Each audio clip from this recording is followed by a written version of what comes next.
So, I gotta be honest with you. This is a shorter version of a 7-hour video I did where I explained everything in detail to the point where I got like all this shit off my chest and I feel like all this weight off my shoulders, because now I'm in a situation where there's nothing for nobody to threaten me with. Because this has been used against me in the past before, especially when it came to my custody issues with my baby mom. But now, those issues are no more. So it's like this. The best way I can say it is, I used to be a criminal.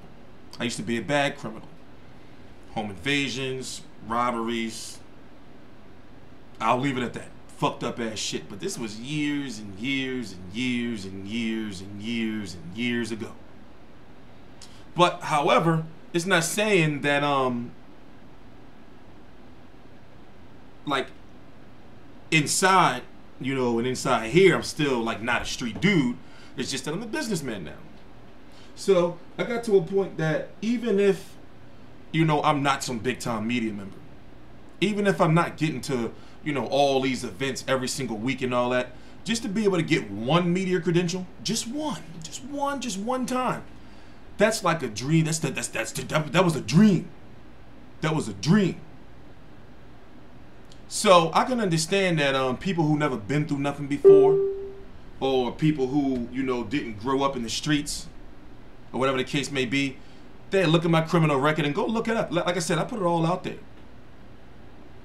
Aggravated assault, simple assault, terroristic threats, firearms, attempted rape, all that shit. Now, of course, once again, did I do any of that shit? Maybe. But not the rape. Or no attempted fucking rape. So it's like this, right? I walk around every day now where it's like I leave nothing for nobody to threaten me with. So you had some scumbags out there that was circulating my criminal record around. My name is Terrell Van. Terelvann. Managers, boxers, promoters, males, females, fuck niggas. Go look it up. Put it on social media because I did it myself. It's on my Instagram. So outside of that, it ain't nothing you can do to me. It ain't no way you can stop me.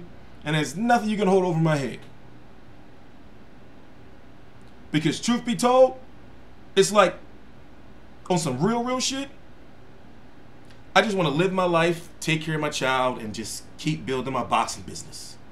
Because to be a person who is facing hundreds and hundreds and hundreds and hundreds and hundreds and hundreds of years in jail for the shit I got caught for and for the shit I didn't get caught for, I am happy and blessed to be where I'm at today. When I say I be happy and shit, like you, like looking back on things, you know, I'm happy as fuck to be where I'm at today. To look the fact that my house is paid for in a beautiful neighborhood, birds be chirping and shit, all my bills is paid, and I can do something I love without having to focus on the money of it.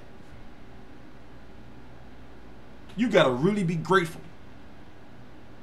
You gotta really be grateful for what you have. So I'm at a point in time right now where I walk around almost on some saint shit. I be by my motherfucking self. Just be being my pop, getting the dog. Soon it's gonna be my daughter. Maybe get a woman. And then we go from there. But it's like on some real shit. You don't want to fuck with me. Because it's like this, right? I'm not that dude anymore, and I'm not confrontational, but I'm the type of person that you can't say nothing subliminally and me not be like, so, well, what did you mean? You see what I'm saying? I'm not the type of person you can say slick shit around. I'm not the type of person you can mumble slick shit around. And that's not saying that if I'm going PC, people get it confused. When you see me at events, you know, because people tested me before. They'd be talking all this shit, right? Then they'd see me up in New York, quiet as a kitchen mouse. But the point I'm trying to make is, I'll be on some humble shit. I'll be happy to be there. Like, yo, I'm gonna fucking work this shit out this event. You know, I'm not no fucking psychomaniac like people be trying to make me out to be. It was just that I was a troubled teenager. And that shit led all the way until like my early, you know, adulthood. And then I went to college, changed my life. Simple as that. So when people want to be bringing up old ass shit, when motherfuckers make mistakes in the past and shit, that don't make me a clown. They make you a clown for fucking bringing up people old. It's just like, well, damn, that shit ain't, You know? So what I'm waiting for now is I did a whole 7-hour video on that shit, but I was playing music. So it's been taking like 18 hours to edit all that music out of it. You know what I'm saying? Because it's like this. You're not going to hold that against me. And truth be told, if it's going to be somebody like a promoter or a manager or some shit like that, now this is not a threat, but come on, we got to be, if we're going to be business, right? It's like this. I have to let you know that, yo, I really, like, to come where I come from, to be able to get to one boxing event, yo, it means a lot to me. You know, so that's why when it comes to me and my team, I let them know, like, yo, don't fuck this up. You know, you go in there, you do what you're supposed to be doing. You know, you make sure you kiss some ass. You know, don't fuck this up, yo. Don't fuck this shit up. Because, like I said, you know, this has already made me, like, one of the most successful people that ever grew up in my neighborhood already. It's like me and, like, maybe a few other people, and then it's like Meek Mill at the top. We all grew up in the same neighborhood, the same exact neighborhood. You know, so the fact that I'm getting the boxing events, like the boxing events, you know, so that's why I say, man, I don't fuck with nobody, man. You know, but people, for some reason, they be thinking, it's like, yo, they be thinking like, yo, I will do, put it this way, just don't want any trouble. All those days are over. I got a lot on my plate. We got sponsors, affiliates, a Midwestern television network wants me to come on. We got people that want to interview me.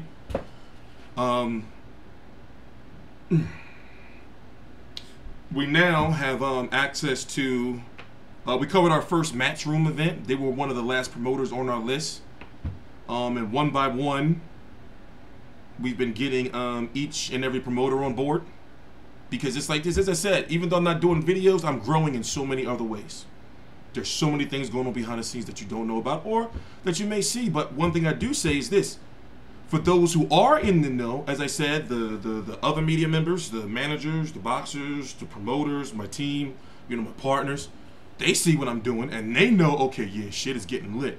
But I can understand to people on the outside looking in, like, for example, just people who watch YouTube videos, you're going to say, this nigga always talking. But I'm trying to build something that you're going to get everything you need in regards to boxing. Everything. Everything you need in regards to boxing. All on one, maybe two platforms. Those two platforms being here on YouTube, and then a whole separate entity in FightView 360, which I own and created, by the way. So it's like this. Don't fall for the bullshit. Tstreet ain't no fucking rapist. But however, I'm not gonna lie, I used to take people boots and shit. I used to take people coats. I've robbed countless and countless and countless people. You know, we're just gonna leave it at that. I don't have to say nothing more than that. I had a past, alright? I had a past. And I ain't gonna lie, some of the shit I did, I be having nightmares about. You know what I'm saying? But that was years and years and years and years and years and years and years and years ago. I'm a 33-year-old man. All that crazy ass late night shit was going on when I was a fucking, that shit stopped when I was 20, 19, some shit. So in a way I can look at it like this, right? I'm not ashamed of my past as far as, because it was like this. Either I was gonna go the route of being like some bitch ass motherfucker in the hood that I grew up in, and I'm talking about like not being able to have nothing, motherfuckers taking my shit, robbing me, beating me the fuck up, harassing my family, or I was gonna be the motherfuckers that was gonna be doing that shit to other people.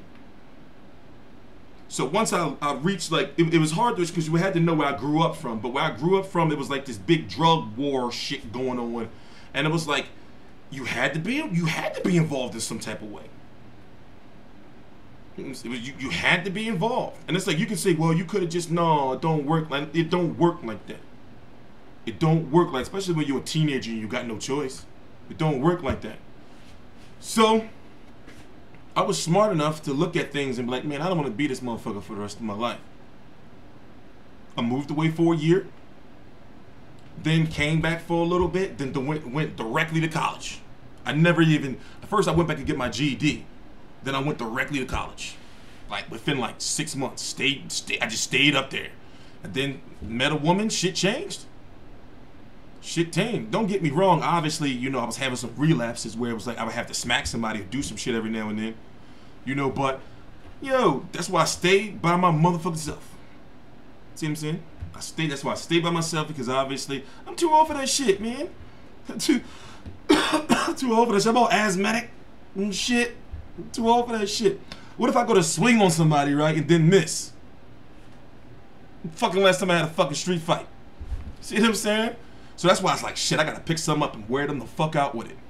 But it's not gonna ever come to that because I made sure the people who I had issues with, I've reached out to them and said, listen, that shit is done. And it's only over because I'm saying it's done. If they still want to keep continuing, then I'm not no dickhead. I'm not going to be just going somewhere and thinking that the beef is squashed, even though it's squashed in my head. I'm not going to just be going somewhere, you know, not making sure everything cool. So it's like this. It's over on my end.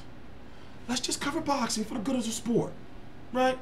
And then it's going to make me look like a clown if I'm saying it's over and I still start going and saying shit about you. So therefore, let's see how it turns out. So it's over, man. Don't call my phone, whoever you are. And it's not just you. It's been 3 other people. Don't be leaving me all these messages and shit. That's female shit. See what I'm saying? You know, because one or two things are going to happen. Like, we're going to see each other eventually. So either I'm going to bitch up or you're going to bitch up. One or two things going to happen. So it's like, just be cool. All right? Just be cool.